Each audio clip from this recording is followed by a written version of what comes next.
जो हम आपसे चर्चा करने जा रहे हैं, जिला परिषद हिसार के वार्ड 1 में उपचुनाव सरकार द्वारा घोषित कर दी गया। सरकार क्या, ये चुनाव आयोग का काम है तो उनके द्वारा घोषित है, और जिसके नामांकन 21 तारीख से शुरू हो चुके हैं और 26 तारीख तक नामांकन प्रक्रिया भी जारी रहेगी। हम बात करें तो जिला परिषद वार्ड 1 से 11 गांव आते हैं, जिसमें बिठबड़ा, सूरेवाला, कलरभैणी, प्रभुवाड़ा, कुंदनपुरा, मदनपुरा, शंकरपुरा, हेरी अकबरपुर, साहू और बूढ़ाखेड़ा, ये 11 गांवों का एक वार्ड बना हुआ है, जिसमें लगभग 35,000 के आसपास मतदाता अपने वोट का इस्तेमाल 9 जुलाई को कर पाएंगे। अगर हम इनकी बात करें तो इस चुनाव में जो पिछले चेहरे थे, होशियार सिंह सेलवाल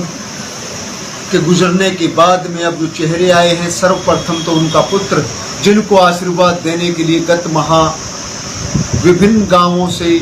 सैकड़ों की संख्या में लोग पहुंचे थे, उनको आशीर्वाद देकर चुनावी मैदान में उतरने के लिए कहा गया था। लेकिन हम दूसरी तरफ बात करें तो कुछ ऐसे भी चेहरे थे जिन्होंने इस चुनाव में उतरने के लिए आशीर्वाद दिया, लेकिन आज उन्होंने भी अपने उतार दिया। वहीं जब हम बात करते हैं बिठबड़ा गांव की, कि जिन्होंने सर्वसम्मति से पिछली बार रामफल बठबड़ा को, जो चुनावी मैदान में बिठबड़ा गांव हालांकि एक बहुत बड़ा गांव है, उन्होंने भी अपना निर्णय लेकर के अपने प्रत्याशी को उतारा था। इस बार आज भी पंचायती तौर पर बैठक हुई, हालांकि 5 उम्मीदवार उस चुनावी मैदान में बिठबड़ा से अभी तक नाम सामने आ रहे हैं। आज जिनमें से एक के नाम पर 4 लोगों द्वारा सहमति बनाई गई थी, लेकिन जो अनिल कुमार बिठबड़ा कह सकते हैं, उसने अपना उनके साथ सहमति नहीं जताई, और जिस कारण ग्रामवासियों ने ही कहा था कि अभी आज फैसला कुछ नहीं करते, आगामी अगर कोई एक सर्वसम्मति से उम्मीदवार हुआ तो उस पर निर्णय लिया जाएगा कि गांव की शोर अपना आशीर्वाद देगा। अब हम बात करते हैं, चाहे प्रभुवाड़ा से विजयपाल बेती हो या सूरेवाला का विजय सूरेवाला, हालांकि सेलवाल गोत्र से है विजय भी, लेकिन इस चुनावी युद्ध में एक अलग अंदाज सभी का सामने आ रहा था। जो भेरी अकबरपुर से आत्माराम का नाम पिछली बार सामने था, तो वो अभी तक ऐसा सुनने में आ रहा है कि शायद चुनावी मैदान में न आए। वहीं दर्शन का भी नाम, सोडी जो साहू गांव से है, उनके भी अभी तक कोई ज़्यादा चर्चाएं नहीं सुनने में आ रही। हम कहने को तो पिछले गत दिनों में यही थी कि 10 से 12 उम्मीदवार इस चुनावी मैदान में आने की उम्मीदें लग रही थी, क्योंकि 5 उम्मीदवार अकेले बिठबड़ा गांव से ही सामने आ रहे थे। तो वहीं सूरेवाला से एक, प्रभुवाड़ा से एक, शंकरपुरा से एक और भेरी अकबरपुर से भी एक नाम सामने आ रहा था। वहीं हम बात करते हैं पंचायत समिति सदस्य कृष्ण वजीर फ्रंड, जो अभी पंचायत समिति सदस्य हैं, उनके भी नाम की सामने चर्चा आ रही है कि वो भी आज चुनावी मैदान में आ सकते हैं। हालांकि राज्य मंत्री के भी बताया जा रहा है कि जो कमल कायत और रामपाल सोडी के ऊपर दाव खेलने की बात आई है, लेकिन इतना भी बताया जाता है कि जो अनिल बिठबड़ा है उस पर भी राज्य मंत्री का आशीर्वाद हो सकता है।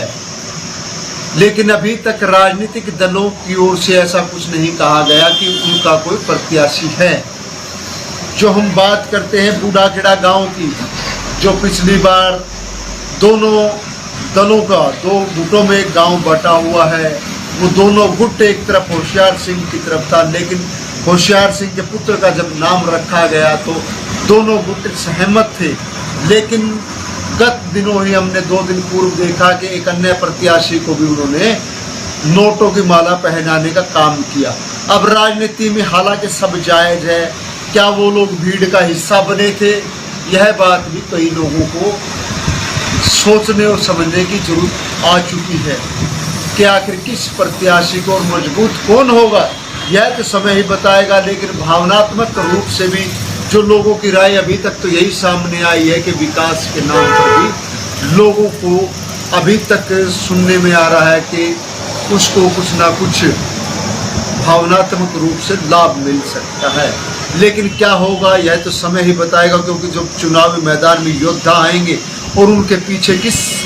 का हाथ है, कौन उनको वित्तीय सहायता दे रहा है, कौन लोग उसको चुनावी मैदान में उतार रहे हैं, यह सब बातें भी सामने आएंगी। हालांकि मजबूत कौन होगा और किस तरीके से होगा, यह भी एक बहुत बड़ा फैसला होगा। तो मैं सभी साथियों से अपील करूंगा कि आप अपनी राय भी जरूर दें कि कौन इस चुनावी मैदान में आए, अच्छा योद्धा कौन होगा और किस प्रत्याशी को आप अपना वोट देंगे, यह भी अपनी सोच जरूर देते रहें कमेंट के माध्यम से। तो मैं सभी साथियों का आभार व्यक्त करूंगा और सभी से अपील भी करूंगा कि आप लोग खबर को ज़्यादा से ज़्यादा शेयर करें और कमेंट करें। मैं हूं आप